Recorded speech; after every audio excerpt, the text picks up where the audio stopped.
Hello everyone, my name is Vansh Batra and I welcome you all to my YouTube channel. So आज की इस video में हम discuss करेंगे section 94 of Indian penal code के बारे में, जो कि बात करता है act to which a person is compelled by threats के बारे में। मतलब एक ऐसे एक्ट के बारे में जिस एक्ट को करने के लिए कोई पर्सन थ्रेट के द्वारा कंपाइल्ड है, मतलब कोई पर्सन धमकियों के द्वारा मजबूर है किसी एक्ट को करने के लिए। उसको थ्रेट दिया जा रहा है, उसको धमकियां दी जा रही हैं एंड वो मजबूर है उस एक्ट को करने के लिए।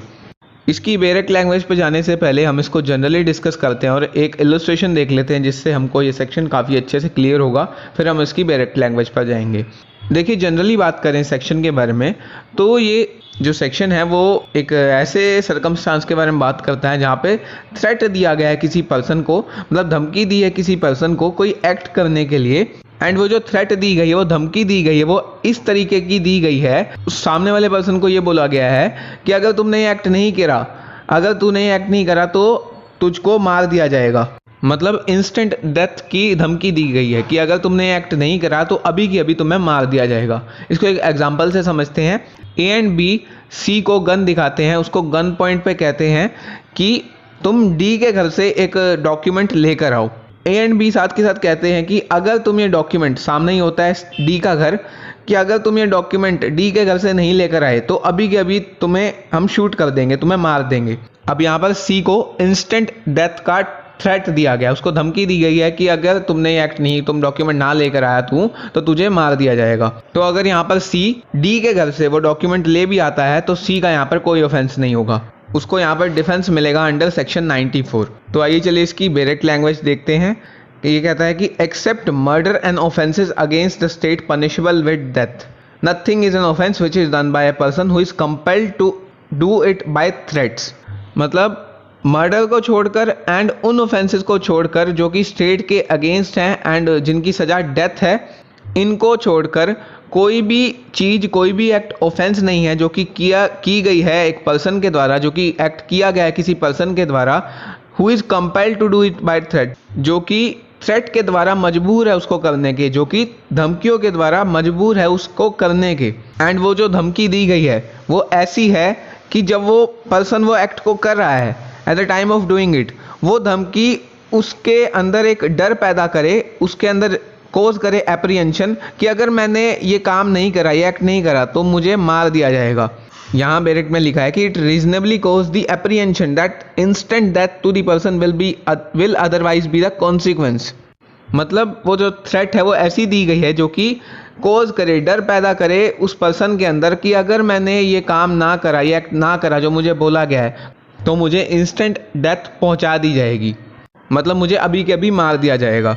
तो अगर ऐसी थ्रेट मिली है तो वो कुछ एक्ट करता है तो उसका कोई ऑफेंस नहीं होगा। पर ये जो डिफेंस है, ये एक्सेप्शन है, वहाँ एक्सटेंड नहीं करेगा। शुरू में ही बोला गया except murder and offences against the state punishable with death, वहाँ एक्सटेंड नहीं करेगा जहाँ सामने वाले पर्सन को बोला गया है कि तुम किसी और का मर्डर कर दो। एंड वहाँ भी एक्सटेंड नहीं होगा जहाँ जो ऑफेंसेस हैं वो स्टेट के अगेंस्ट एंड वो पनिशेबल विद डेथ है। स्टेट के अगेंस्ट जो पनिशेबल विद डेथ है वो सिर्फ एक ही सेक्शन में बताया गया है, जो कि है वेजिंग, जो 121 सेक्शन है, जिसमें बताया गया वेजिंग और अटेम्प्टिंग, वेजिंग का अटेम्प्ट करना या फिर अबेटिंग करना वेजिंग की। मतलब वेजिंग का यहाँ मतलब है वॉर करना अगेंस्ट गवर्नमेंट ऑफ इंडिया। कुछ इलस्ट्रेशन देख लेते हैं इस सेक्शन के। डायरेक्ट में नहीं बताए गए हैं इलस्ट्रेशन, पर मैं आपको अच्छे से समझ आ जाए इसलिए इलस्ट्रेशन बता रहा हूँ। उसके बाद हम इसका प्रोविजन और एक्सप्लेनेशन देखेंगे। तो जो फर्स्ट इलस्ट्रेशन है वो हमने पहले ही डिस्कस कर लिया कि ए एंड बी सी को गन पॉइंट पे कहते हैं कि डी के घर जाके डॉक्यूमेंट लेकर आओ, नहीं तो हम तुम्हें मार देंगे। तो वहाँ पर अगर सी डी के घर से डॉक्यूमेंट ले आता है तो उसका कोई ऑफेंस नहीं होगा। इसमें सेकंड इलस्ट्रेशन यहीं पे क्या हो कि ए एंड बी सी को एक स्टिक दिखाएं एंड बोलें कि तुम डी के घर से वो डॉक्यूमेंट लेकर आओ जो हम बोल रहे हैं, नहीं तो हम तुम्हारी टांग तोड़ देंगे। मतलब ए एंड बी सी को कह रहे हैं कि तुम डॉक्यूमेंट लेकर आओ डी के घर से, अदरवाइज कॉन्सिक्वेंसेज ये होंगे कि हम तुम्हारी टांग तोड़ देंगे। तो यहाँ पर सी अगर डी के घर से वो डॉक्यूमेंट ले आता है तो यहाँ पर सी को कोई डिफेंस नहीं मिलेगा इस सेक्शन का। क्यों नहीं मिलेगा यहाँ पर डिफेंस सेक्शन 94 का? यहाँ पर बिकॉज ऊपर हमने पढ़ा कि जो एप्रीहेंशन है, जो डर पहुँचाया जा रहा है पर्सन को, वो इंस्टेंट डेथ का है। पर यहाँ पर ए एंड बी ने सी को डेथ की बात नहीं बोली कि हम तुम्हें जान से मार देंगे अभी की अभी, उन्होंने बोला हम तुम्हारी टांग तोड़ देंगे। उन्होंने बोला कि we will break your leg. तो यहाँ पर जो है सी को इस सेक्शन का डिफेंस नहीं मिलेगा, क्योंकि जो थ्रेट है वो टांग तोड़ने की है, ना कि जान से मारने की। एक और इलस्ट्रेशन देखते हैं हम इसमें। ए जो है बी को कहता है कि तुम सी को मार दो, नहीं तो मैं तुम्हें अभी के अभी मार दूंगा। ए जो है बी के ऊपर गन रखकर कहता है कि तुम अभी के अभी सी को मार दो वरना मैं तुम्हें मार दूंगा, मतलब ए बी को मार देगा। तो यहाँ पर ए ने बी को थ्रेट दिया है इंस्टेंट डेथ का कि अगर तुमने सी को नहीं मारा तो मैं तुम्हें मार दूंगा। एंड अगर यहाँ पर बी उस थ्रेट के चलते, उस मजबूरी के चलते अगर सी को मार देता है तो क्या बी को डिफेंस मिलेगा इस सेक्शन का? आंसर इज नो, बिल्कुल नहीं मिलेगा इस सेक्शन का डिफेंस। बिकॉज शुरू में ये बात बोली गई है कि एक्सेप्ट मर्डर, मतलब मर्डर को छोड़कर कोई भी चीज़ ऑफेंस नहीं होगी जो कि धमकियों से मजबूर होकर की गई है। तो यहाँ पर बी को ये सेक्शन डिफेंस नहीं देगा। एक और इलस्ट्रेशन, लास्ट इलस्ट्रेशन है। ये इलस्ट्रेशन मैं आपकी बेटर अंडरस्टैंडिंग के लिए बता रहा हूँ। अगर आप ये इलस्ट्रेशन अच्छे से समझ लेंगे तो एक एक वर्ड इस सेक्शन का क्लियर होता चलेगा। तो ये इलस्ट्रेशन देखते हैं, उसके बाद हम प्रोविजो और एक्सप्लेनेशंस पर जाएंगे। ये फोर्थ इलस्ट्रेशन क्या कहता है? ए जो है बी को थ्रेट करता है, क्या धमकी देता है कि अगर तुमने सी के ऊपर एसिड नहीं फेंका तो मैं तुम्हारी बेटी को मार दूंगा। मतलब ए कहता है बी को कि वो बी की बेटी को अभी के अभी मार देगा अगर बी ने सी के ऊपर एसिड नहीं फेंका। यहाँ ए ने इंस्टेंट डेथ की धमकी दी है बी को कि वो उसकी बेटी को मार देगा। तो अगर यहाँ पर बी सी के ऊपर एसिड थ्रो करता है तो क्या बी को इस सेक्शन का डिफेंस मिलेगा? Answer is no. यहाँ पर आंसर नो किस लिए है, क्यों नहीं मिलेगा उसको डिफेंस? बिकॉज जो यहाँ पर ए ने बी को इंस्टेंट डेथ की धमकी दी है, वो धमकी बी को नहीं दी गई बल्कि उसकी बेटी को दी गई है। पर ये जो सेक्शन है ये तभी डिफेंस देगा जब उस पर्सन को खुद वो धमकी दी गई हो कि तुम्हें अभी के अभी मार दिया जाएगा। अगर उस पर्सन के बेटे को, बेटी को, पत्नी को या फिर किसी भी रिलेटिव को इंस्टेंट डेथ पहुंचाने की धमकी दी गई है तब ये सेक्शन डिफेंस नहीं देगा उसको। हालांकि 1972 में एक बिल पास हुआ था आईपीसी का, जिसमें रिकमेंड किया गया था कि इस सेक्शन का जो स्कोप है वो वाइड किया जाए एंड डिफेंस तब भी दिया जाए जब उसके क्लोज रिलेटिव को इंस्टेंट डेथ की धमकी दी जा रही हो। पर वो जो रिकमेंडेशन है वो अमेंडमेंट अभी फोर्स में नहीं आई है। अब इसके प्रोविज़ो पे आते हैं, जो कहता है कि प्रोविज़ो में बोला गया है कि उसको कब डिफेंस नहीं मिलेगा इस सेक्शन का।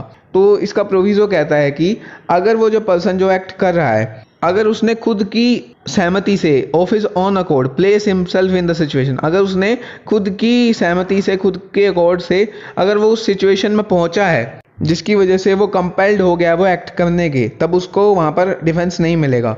मतलब उस कॉन्स्ट्रेंट के अंदर, उस रिस्ट्रिक्शन के अंदर अगर वो खुद की सहमति से पहुंचा है, उसने खुद को पहुंचाया उस सिचुएशन में, तो उसको वहाँ पर इस सेक्शन का डिफेंस नहीं मिलेगा। आगे एक्सप्लेनेशन में हम देखेंगे। और दूसरा ये कहता है कि और from a reasonable apprehension of harm to himself short of instant death. And अगर उस पर्सन को इंस्टेंट डेथ का खतरा नहीं है, मतलब हार्म का खतरा तो है, उसको डर है कि मुझे हार्म पहुंच जाएगा, पर वो इंस्टेंट नहीं है, एंड तब वो कोई एक्ट कर दे तब भी उसको कोई डिफेंस नहीं मिलेगा।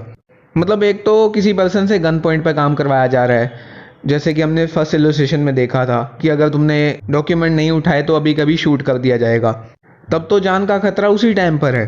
पर अगर वो जो हार्म का खतरा है वो इंस्टेंट डेथ का नहीं है, मतलब अगर किसी पर्सन को सुबह बोला जा रहा है कि तुम ये पर्टिकुलर एक्ट करो, एंड ये बोला गया कि अगर तुमने ये नहीं करा है एक्ट आज में तो कल तुम्हें मार दिया जाएगा, तो यहाँ पर इंस्टेंट डेथ का खतरा नहीं है। उस पर्सन के पास प्रॉपर अथॉरिटीज़ के पास जाने का वक्त है, वहाँ पर वो कैसे भी करके खुद को बचा सकता है वहाँ पर। तो अगर इंस्टेंट डेथ का खतरा नहीं है तो उसको डिफेंस नहीं मिलेगा। तो इसके प्रोविज़ो में पहले ये बोला गया कि अगर उसने खुद की सहमति से उस सिचुएशन में पहुंचा है वो पर्सन, तो उसको कोई डिफेंस नहीं है। दूसरा ये बोला गया कि अगर उसको इंस्टेंट डेथ का खतरा नहीं है तो भी उसको कोई डिफेंस नहीं है। इसका एक्सप्लेनेशन 1 और 2 देखते हैं। इसका एक्सप्लेनेशन 1 कहता है कोई पर्सन है जो खुद की सहमति से ऑफ हिज ऑन अकॉर्ड, इस रीज़न से, इस खतरे से वो गैंग्स ऑफ डेकॉइट्स ज्वाइन कर लेता है, मतलब जो डेकॉइट्स होते हैं उनकी गैंग ज्वाइन कर लेता है। इस रीज़न से, इस डर से वो उनकी गैंग ज्वाइन कर लेता है कि अगर उसने उनकी गैंग ज्वाइन ना करी तो वो उसको पीटेंगे, जो डेकॉइट्स हैं उसको पीटेंगे। तो वो जो पर्सन है उसको पता है उन डेकोइट्स का कैरेक्टर।